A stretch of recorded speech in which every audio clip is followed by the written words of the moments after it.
মাননীয় সেনাপ্রধান উনি আদেশ দিয়েছেন, অলরেডি লিখিত আদেশ চলে গেছে, আমাদের সাভারে, বগুড়াতে, যশোরে এবং চিটাগংয়ে আরো 4টি গল্ফ একাডেমি হবে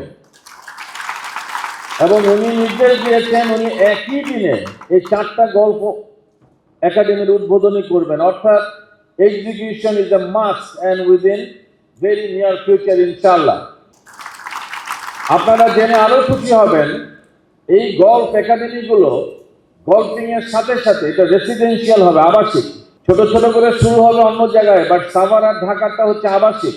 গল্ফিং এর সাথে সাথে এখানে পড়াশোনাটাও একসাথে চলবে, কারণ খেলাধুলার সাথে পড়াশোনাটা যেতে হয়।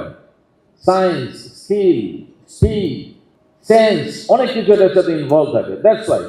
সো আমরা এমন একজনের নেতৃত্বে আছি যেখানে আমাদের করার অনেক সুযোগ আছে। Let us be together, do something, at least দোয়া করেন, সেটাও কাজে লাগবে। স্বাধীনতা যুদ্ধের সময় কিন্তু মানুষ দোয়া করেছে, যারা যুদ্ধে যেতে পারেনি, সেটাও কাজে লেগেছে। দোয়া করাটাও কাজে লাগবে ইনশাআল্লাহ।